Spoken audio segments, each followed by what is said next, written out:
Okay, so usually in these videos, I'm breaking this up into a bunch of steps, but I figured it might be better for us to make one video of the entire process from the time that you're writing offers up until you're closing and you're giving your clients keys. So it's going to be a little bit longer one, but bear with me. This is all information that you really need to have. So, first things first, you've got a client, they're pre approved, they're ready to write an offer. What do you do? So, first step is obviously figuring out what they want to write as far as the offer. So, at this point, I recommend a couple things. The first one being obviously making sure they're pre-approved and you have a pre-approval from the the lender. And what you want to do is reach out to the lender directly. So, you're going to call that lender and you're going to say, I'm working with John Smith. John and I have looked at some properties and he has a home that he wants to write an offer on. And I want to confirm his qualification. So, John said that he's going to be putting 10% down. He said that he can go up to 500,000. Are those things true? And if so, can you tell me a little bit about your processes? So, how long do you as the lender need to close? How long should it take for you to get the loan approved? And then things like contingency periods. How long do you need for the appraisal? You're just kind of qualifying the lender and also understanding what it's going to look like for you to write this offer for John. So after you've confirmed all of those things and you know that John's ready to go on the lender side, your next step would be to reach out to the listing agent, which ideally, guys, you're doing a lot of qualifications with these agents before you're even seeing the property. You want to be finding out, do they have offers already? If so, when are they responding? Do they have any details? Is it over asking? Do they have 5 offers? Do they have 1 offer? You're really starting to build rapport with these agents because you don't want to be kind of like a stranger to this agent by the time you write an offer. You want to know as much about the property. You want to have built a little bit of a relationship with the agent so they feel comfortable with you. And this is all part of how to win multiple offers, especially. You've kind of buttered up the agent. You've learned enough about him, her, seller, to where you're writing a good offer and they like what you're doing. So you're going to have, ideally a couple conversations before you write this offer. And the last one before you actually write it up should be qualifying the seller. So if the agent is representing a seller, you want to be asking them questions like, um, what do they need as far as timelines? Because just because your lender says we can close in 15 days doesn't mean that that is ideal for the seller. So, how long do they need to close?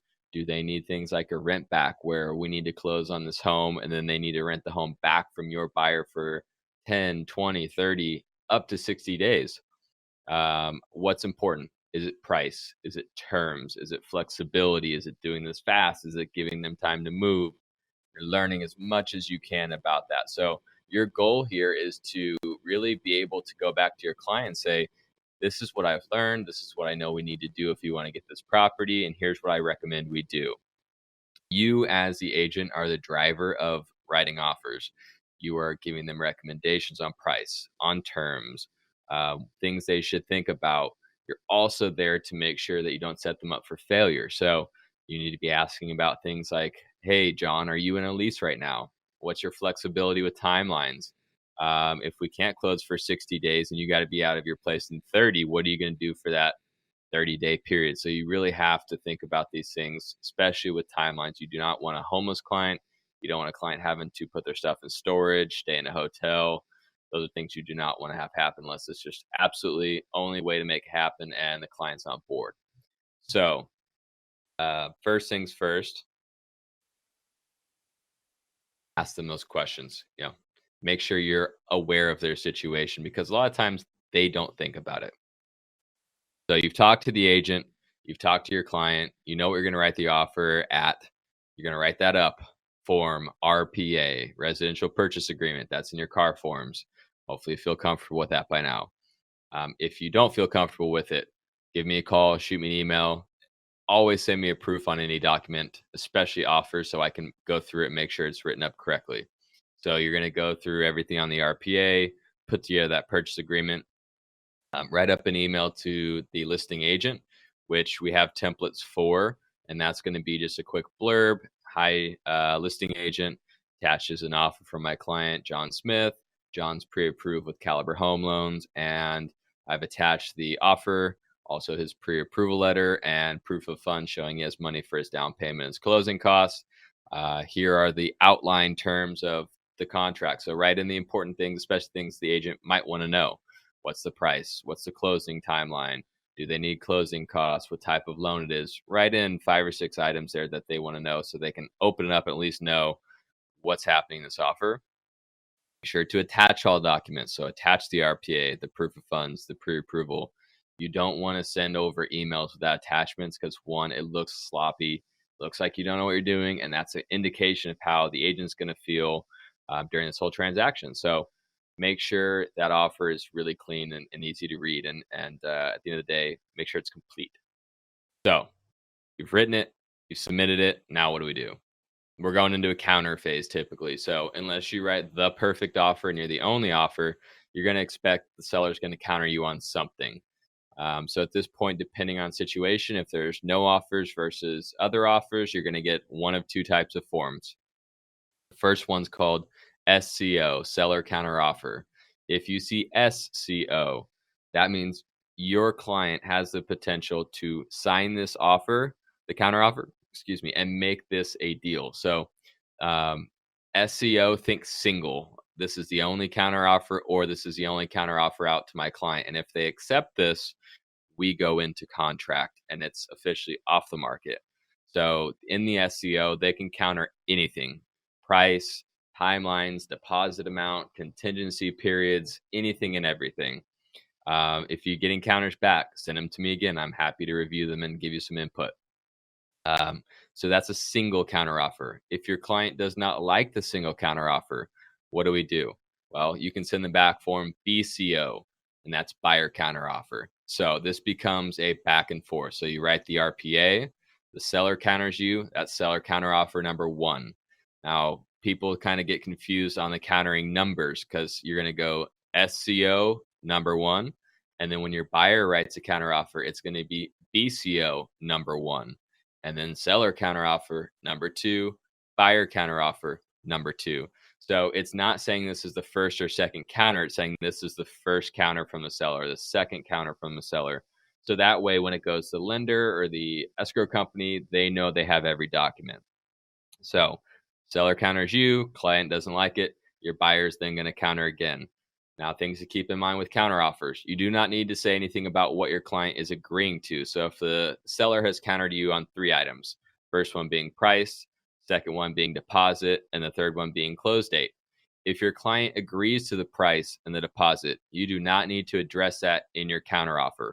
By not addressing it, it means your client is accepting those terms. So you're countering only terms you want to change on any counter form. So on the last one, if they didn't agree to the close date, all you have to put on BCO1, buyer counter offer number 1, is buyer to close in 45 days or however many days that they want. And then essentially, once all of these terms are agreed upon on every form, each party should have signed every single form. So your buyer signs buyer counter offer 1, seller counter offer 1, the seller signs those as well. When every document that's in place has been what's called fully executed, meaning all parties have signed it, you are officially in contract. Now, that is only for single counter offers with the SCO. We'll go into multiple offers now. So we talked about SCO. The other form you're typically going to see is SMCO. So that means seller multiple counter offers. And that doesn't mean they're countering you on multiple things. That means they're countering multiple people. So there's definitely some unique things with SMCO, and you really want to get this ingrained in your head. Multiple counter offer means if a seller sends you a counter offer as a buyer and you are okay with all the terms and you sign it, you're not accepting the offer. You're accepting their terms, but the seller has to then come back and reconfirm that. So when you look on the form, there's seller's going to sign, then the buyer's going to sign, and then below it, there's an acceptance of offer, which basically means the seller is then choosing to accept your offer. So what you have to think about is the seller has all of the power in a multiple offer situation. So what they're doing is they're leveraging all these offers against each other. And then they have the ability to write any counteroffer terms to any of the buyers. So the counteroffers are sometimes the same, sometimes completely different. So what they're doing is they're countering everyone, and then they want to see how all of the buyers respond, and then they're going to determine how they want to move forward. So if they send you an SMCO and John Smith accepts it, it is not a deal. It is not a deal until the seller sends back that counteroffer again and says, we're actually accepting your offer. So this can be a round of negotiations one time, or it can go back and forth. They can pick two offers to counter, they can pick five. The seller holds all of that power. So just always remember, especially when you're explaining it to your clients, even if we agree here, it does not mean the seller is picking your offer. You have to think about the fact that they may have two identical terms and they like the other buyer better and they may move forward with that. The other offer could come up even higher afterwards. I mean, there's so many situations here where just because you've accepted their terms does not mean they're going to move forward. So, multiple versus single counter offer, very important to look at the differences. All right. So, let's just say in either scenario, you've got an accepted offer. You're completely under contract now, and that means that no other buyer can come in and take the property from out from underneath your client. So, what do we do now? What we're going to do is we're going to open up escrow. So, you've heard this term before. Escrow is a basically a neutral third party. So, they're there to hold funds to help manage this transaction for both the buyer and the seller. They're unbiased. So, they are completely neutral, helping everyone. So when we open up escrow, it's basically like a file for your client, whether you represent the buyer or the seller. Um, one escrow company. Your clients both the seller and the buyer work with the same escrow rep. So we've opened up escrow, and the first thing that you need to do is get your client's deposit into escrow. So almost every single transaction, I've actually never seen one that did not have an earnest money deposit. So that good faith deposit we've talked about, that's basically going into escrow within 3 business days, unless that's negotiated differently. So if you open up escrow on a Monday, that deposit needs to be in 3 business days later. So Tuesday, Wednesday, Thursday. So one thing to keep in mind, wire fraud is a big deal these days. So when your client is opening up escrow and wants to know how to send out their deposit, you want to have the escrow company directly connect with your client to give them those instructions, ideally over the phone, so that they're not getting bad instructions from someone scamming them and they wire $200,000 to the wrong person and it's gone. So escrow should always provide the wiring instructions to your clients. So now that they've sent in that deposit, some things we start working on. So first things first is you need to create a transaction within Brokerment. So you're going to go in and create a listing, fill out all the information. The first time you're doing this, it's probably going to take you 45 minutes to an hour. You've never done it before. Some of the fields you're going to be uncertain of. So go through and really fill it out as far as you can. Um, you're going to create that listing and change it to pending. When you change it to pending, it makes a lot of the fields required. So it's going to make them red. If you do not fill out a field, it will not let you create that transaction. So what you want to do is put a period in any field that you're uncertain of so that you've at least filled that out, and then at least create the transaction, because once you create it, it'll notify Marissa, our TC, and she'll be able to get back with you and go through it together and make sure it's filled out properly. So you need to fill out Brokerment as soon as you have an accepted offer. That triggers the checklist that we start. It triggers her starting communication with escrow, title, the lender, your client. So day one, minute one, fill that out. From there, you want to send her all of the contracts as well. So any RPA, counter offers, anything you have, send everything over to her. She's going to start setting this file up. So at that point, it's time to really start working on some of your coordinating as far as time. So what we're going to do first thing is figure out what kind of inspections your client wants to have done. So your buyer has the ability to do basically any inspection they want on a home. It is up to them to pay for it, and it is really up to them to schedule it. Now we can facilitate and give recommendations on who to use, but this is their time. So most transactions on a single family home, you're doing a full home inspection, and ideally you're doing a termite inspection as well. It may be a little bit different if it's on septic or it's on well, something like that, but typically we do two inspections. There's obviously caveats there if it has a pool, if the roof is shot, if they want to look at structural things. This is their time. So you really need to be the driver of setting this up immediately. Part of the reason we get a lot of our offers accepted, especially with multiple offer situations, is we recommend a little bit more aggressive timelines. Quicker inspection periods is one of those. So instead of giving your client 17 days, which is far too much time to have their inspections done, we typically recommend 7 to 10. So part of that is setting up your inspections immediately. So you're going to get with your client and say, do you have an inspection company you'd like to use? Most people say no. So at this point, if they ask us for recommendations, CAR recommends we give them 3 recommendations and let them choose. So if we start pointing out only one inspection company and they use it and something happens, we can be at fault because they could say we steered them towards one company and that company gave them a poor service, and we can get into trouble for that. So you want to give them a couple recommendations on everything, whether it's inspectors, lenders, anything that you might feel a client could come back to you and say, you told me to do this and now there's something wrong.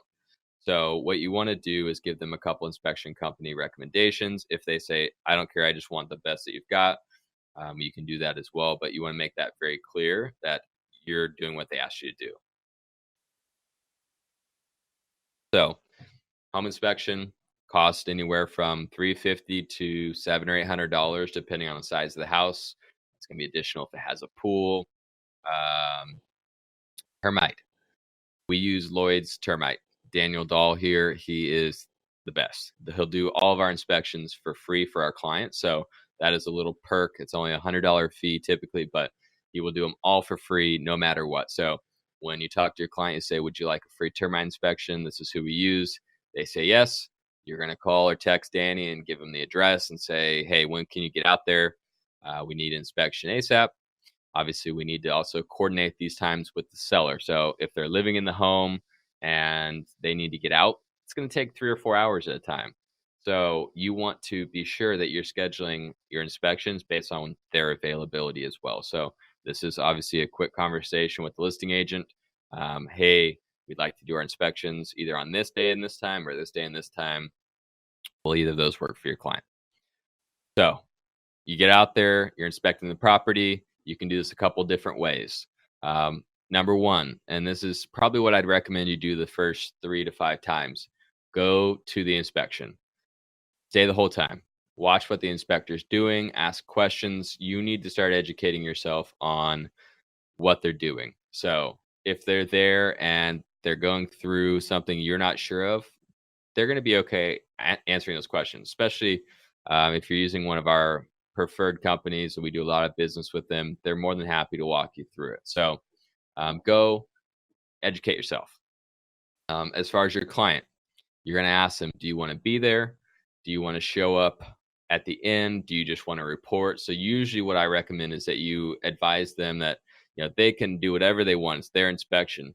But for their time, it's probably best if they show up maybe the last 30 to 45 minutes. And then that way they're going to get a recap from the inspector.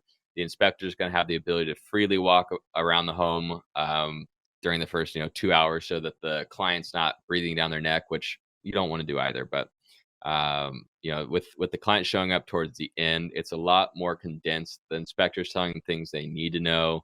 They'll walk them through the report, answer questions. So that is a much better way. Or if they really just want the actual report, then they don't have to come at all, and then you're going to get a report the next day. So you're going to ask your client what they want to do. And so after you've gone through all this, you inspected the property, you've got the report back, that's the time to review this. So you have all of your inspections together, your client has them, you have them. In a perfect world, you both review them individually. So you're going to take some time to go through this report, and it's going to take you a little time to recognize what's important. If you have questions, send me the report. I can walk through it. But once you understand what's a big deal and what's not, then you want to be able to meet with your client after you've both gone through it and say, hey, here are the things that I was looking at. We want to recommend anytime a client is going back to a seller and asking them for repairs or credits, that we're picking only the most important things that they just almost can't live without either being fixed or getting money for. So it's very important to preface inspections before they're done and say, John, obviously I know you want a brand new house, but this home is 20 years old, 30 years old, however old it might be. There's going to be issues. There's issues with brand new homes. So, this is our time to make sure there's nothing here that's a deal breaker for you, nothing that you can't live without being fixed. And then after we inspect this, if there are things we have to go back to the seller on, we want to have a very, very condensed and reasonable list, because you're not asking the seller to build you a new house. You're asking the seller to fix things that you weren't really aware of until we had it inspected. So we talk about the difference between repair and upgrade. So a repair is the AC doesn't work, we need it fixed. An upgrade is the carpet is dirty and dingy, and I want you to replace it. You are not going to get upgrades, but you will get repairs. So sometimes let's keep in mind with California, when your buyer goes into contract, he's basically agreeing to take the property as is. The inspection period is his ability to go through it and say, well, these are things I need fixed. And the seller has the right to say no. They can counter it and say, we don't want to do A, B, and C, but we'll do D, E, and F. They can say, we'll give you money instead. They can say whatever they want. This is another round of negotiations where ideally you come to a middle ground where everyone is at least content, and there's an agreement either for cost or repairs, and we move forward. So that's one of the three main contingencies: inspecting the home, and then doing what's called a request for repair. That's in your car forms. That is form RR, request for repair. Again, I can help you with all these forms. So the way that works is you fill out form RR, you send it over to the listing agent. Ideally, you're attaching the inspections that you've got, any kind of bids that you got, and you're justifying, here's what we're asking for. So once you've sent them RR, they're going to review it, do their due diligence, and send you back form RRRR, which is the seller's response to the buyer's request for repairs. But again, that's where they can say, yes, no, here's what we're willing to do. This can go back and forth. So it could be RR1, RRRR1, RR2, RRRR2. So you can go back and forth on this until there's an agreement. Or if your buyer is not happy, the seller's not happy, you can essentially cancel this at this point, and the only thing your buyer is going to lose is their money for the inspections. So at this point, once all repairs are agreed upon, other things are going to be happening. The lender is going to be ordering the appraisal. So keep in mind, again, you do not order an appraisal. Your buyer does not order it. The lender orders it. It has to be someone that's approved by the lender on their what's called AMC, Appraisal Management Company. So when we open up escrow, we're going to be sending the lender all of the information, the documents you've received, the purchase agreement, the counters, all of those. We're going to get them escrow information and title information, because they need to know how much each of them are charging the client. They're going to be working up fees and terms and interest rates. And one of the first things they do is order the appraisal. So this is something that is extremely important to every transaction, especially if it is a loan. So what you have to keep in mind is that a bank does not want to make a poor investment. They do not want to write offers to people that are either not qualified or are writing offers on homes that are not of market value, or at least what the accepted terms are. So if John Smith made an offer for 500,000, the bank wants to make sure that house is worth that, so that they're making a wise decision. So this is why they have an appraisal done. So the appraiser is going to go out, and ideally you go meet the appraiser at the property. You put together an appraisal package. So that has all of your comparable sales, some information on the market, any kind of upgrades on the home. You're basically giving them a justification of why you feel and your client feels the home is worth 500,000. So that is an extremely important aspect of a transaction that most people either don't figure out or don't do. And it costs them a lot of deals, because the inspector, the appraiser, they just go do their own due diligence. So if they're missing a sale that you're looking at or information on upgrades or things that you feel are valuable, they don't put that in their report. And a lot of times the appraisal will come in under value, which causes issues. So make sure you go meet the appraiser and you give them everything you can to justify why that home is worth 500,000. So the appraiser is going to go out there, they're going to measure the property. So they're going to make sure that the square footage of the home is correct because sometimes the MLS has wrong square footage. So obviously they want to make sure if it says 2,500 square feet, it's actually 2,500 square feet. They're going to look at things like, are there unpermitted rooms? Because you can't use any room that's unpermitted to add value. If it's not permitted, it basically doesn't count as a room. They're going to look and make sure that the bedroom count is correct. If there's no closet, no window, egressing, not a bedroom, that doesn't count. So they're going to look at all these things. They're going to take a bunch of pictures of the house because they need to put in their report. They're going to go drive all the comps that they're using and take a picture of the exterior of them and also just make quick notes. And then they're going to go back and put together this report, the actual appraisal. This can take anywhere from 5 to 15 days sometimes from the time it's ordered to get the report back. So one little thing to keep in mind here is with certain loans, you can order a rush appraisal. So you're going to pay extra money, the buyer or the lender or you, whoever needs to, is going to pay maybe $150 or $200 more to rush that appraisal and make sure it comes back quick. So that is something that you could do in your offer to improve the strength is say, hey, instead of us needing 17 days to appraise this home, what if we could get your report back in 7 days? Because that takes away stress and it makes the seller feel more confident this is going to happen. So you get the appraisal report back. Your lender's going to go through it, and you're also ideally going to get a copy. They're looking at a few things. Number one, did it appraise for at least the purchase price? So you want to make sure it's coming in at 500,000. So if it does not, that's an issue. If it's under. Number two, they're looking to see if the lender has called out any what are called lender required repairs. So that means, are there any repairs the appraiser has deemed mandatory to be done to this home before the lender can approve it? So this doesn't happen really often, but it can happen with something like a fixer or someone that is in an FHA loan because FHA loans have stricter guidelines with things like missing outlet faces, cracked glass. VA is very stringent on things like peeling paint and bad window seals. The main ones you usually find are health and safety related. So if there's a staircase that has no railing or there's stairs outside the property that are dangerous, these are all things that appraiser can call out. And then they have to be fixed either by the buyer or the seller before we can close. So that's one of the other items the lender is going to look at. They're going to look at NOV, which is the notice of value, and how much it appraised for. And they're going to look and see if there's any lender required repairs. So in a perfect world, it came in at least your purchase price or higher, and there are no repairs, which means you can move forward.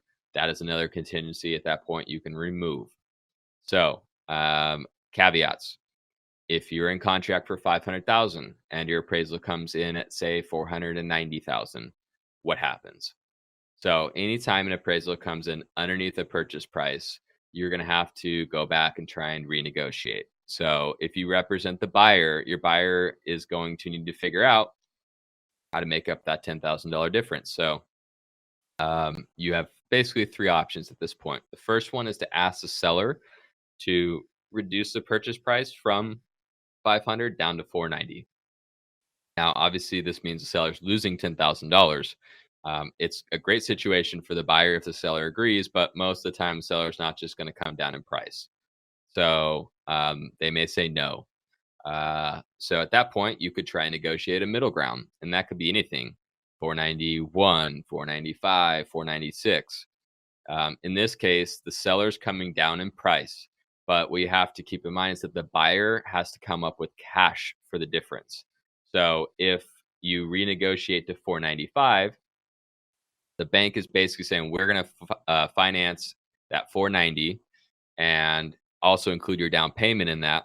And then everything on top of that has to be cash out of your pocket. So we're saying we'll cover you to 490 and then you pay for the rest. So whether it is $5,000, $500,000, whatever it might be over that appraised value, your client has to pay for it in cash, and that is on top of their down payment and closing costs. So this is also not an ideal situation for the buyer unless they're willing to spend a couple thousand or however much more because they still feel it's worth it. So again, seller can come all the way down. You can negotiate middle ground where your buyer's coming up with a cash difference, or the last option being we cancel the transaction completely. And then at that point, your buyer is only going to be out their inspection fees and their appraisal fees. So their deposit is still refundable. It'll come back to them. They are just going to lose the money they spent on what I would consider service. So they had to pay someone to come out and do an inspection, to do an appraisal. Those are things you do not get your money back for. So we've got the two main contingencies at this point, which are inspection and appraisal are done. And the third is your loan.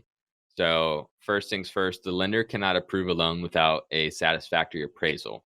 So that's why we always recommend that your loan contingency happens after your appraisal contingency to make sure that comes back and there's no issues. So your loan, ideally, if you're working with a great lender such as Robin here at Supreme, they've got this thing pretty well locked up before you even go into contract. They're just collecting additional documents, maybe re-verifying income and pulling credit again or whatever it might be. So they're not having to like create a brand new file.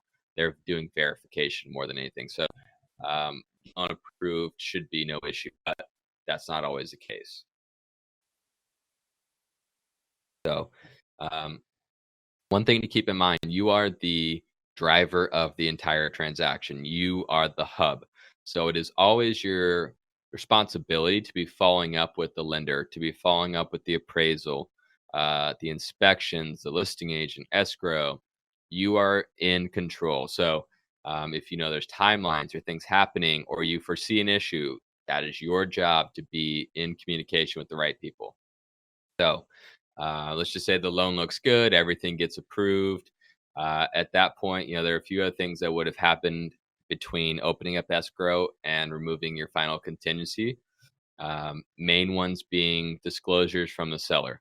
So California requires that every seller fill out a set of disclosures, which is basically like saying, here's what we know about the home on specific forms that CAR deems necessary. So you're going to have forms like TDS, which is your transfer disclosure statement, SPQ, seller property questionnaire, so on and so forth. And these forms will be provided to your buyer, filled out by the seller. So they're going to go over, have they made any modifications to the home? Have they painted it? Are there any deaths? Is there an HOA? How old is the roof? As much information as they know about the home. And your client, the buyer, has 5 days after they receive it to go through these in detail because you may find things in your disclosures that you weren't aware of. Maybe they didn't disclose that there was a natural death on the property. Maybe there was an unpermitted room you were unaware of, or certain things that your client is not happy with. If they get these disclosures and they're not happy with it, they can potentially walk away over that as well. So, what you realize is that California is one of the states that really favors the buyer. They want to give your buyer every reason to walk away if they need it. So, you're going to have disclosures. If there's an HOA, there's going to be a period of time where you're waiting on documents from the HOA. So this is going to be all of their budget, their CC&Rs, if they have any upcoming repairs, who's paying their dues. It is a big package, 300-400 pages sometimes. So that is typically something that your client's going to need some time to review. If there is not enough money in the budget, meaning the HOA is broke, that is a reason buyers will walk away. If there's going to be a special assessment, and that means that we need additional money. So maybe the HOA dues right now are $100 a month, but the HOA is saying in order for us to put on new roofs at these condos, we're going to charge all the homeowners another $500 a month for 2 years so we can make up that money. So these are things that you'll read in HOA documents. And again, it could be a reason that your buyer could potentially leave or renegotiate. So you've got disclosures, you've got HOA documents. Those are your two main things. Now you're obviously going to get some other stuff. You're going to get things like preliminary title report, and this is basically a report from your title company that's showing you any kind of information on the actual title of the home that you need to know about. Are there any liens? Are there past due taxes? All of these things. So you're going to get that. You're going to want to review that as well to make sure the house has clear title when your buyer takes ownership. Um, so now at this point, if you're in a 30-day closing, the end of your contingencies may be 17 days in, and I'm just going to throw out a random number here. So if you're at day 17 and it's time to remove all your contingencies, you would have needed to have done all of this previous to make sure that your client is okay with absolutely everything on this property. The inspection, the appraisal, their loan is approved. They've read the disclosures. They've gone through the HOA documents. You've got clear title. They know what the loan terms look like. All of these things. At this point, if they say 100%, we're good to go, you are going to, in writing, remove your final contingency, which is basically stating, we are accepting everything with this home. We are going to buy it. So, day 17 to day 30, if they back out at any point, that is their fault or no one's fault at all. They run the risk of losing their deposit. And that is really the only time that they run that risk. One thing to keep in mind, if they are a VA buyer, they can never lose their deposit. So that is something to where you want to especially reassure your clients that that's not going to be at risk if they're VA. You should never get at a point where you're removing contingencies if you are not 100% certain that it's going to close, because you do not want to lose your client's $10,000 deposit and then have them blame you. I've been doing this for 12 years. I've never lost a single deposit. That is because I knew at the time we wrote the document up that we were going to close. And so if there's ever a question, it is better to lose the deal sometimes than lose their deposit. So everything's good. You've signed off on contingencies. Now you've got your last 13 days here. What are we doing? Most of the work here at the end is going to be lender, escrow, and title. So the only real things you need to be doing, if there were repairs that were agreed upon, the seller said they were going to fix the fence, they were going to replace the dishwasher. You need to make sure those are happening. You don't want to get to day 30 when you're supposed to close and then find out the repairs weren't done. That will delay your escrow. It will make your buyer upset, and it will just be a bad situation. So typically, repairs happen after the buyers have removed all contingencies. And that's more of a security blanket for the seller where they know, okay, this buyer's committed to buying the house now. I feel comfortable to go out and spend $5,000 or however much they agreed to do because we're going to close and I'm going to get basically reimbursed when we close. So make sure repairs are happening. You need to make sure that the lender is in touch with escrow to get the loan documents over to escrow company so your buyer can sign them. So one of the last things your client does is sign an official set of loan documents, which is basically like if you've bought a car, it's the financing application, but at the end you're writing in everything based on the terms that the lenders provide to the buyer. They're signing for this property, this loan term. They're going to sign all of that at once. So when you hear loan docs or docs, that's good news. That means you're getting ready to close. At that point, they're going to be looking at also wiring their final funds. So, yes, we have the earnest money deposit in escrow. If that's $5,000 or whatever is negotiated, and the buyer needs to come up with a total of 30, you subtract that $5,000 that's already in escrow, and they're going to need to wire another 25.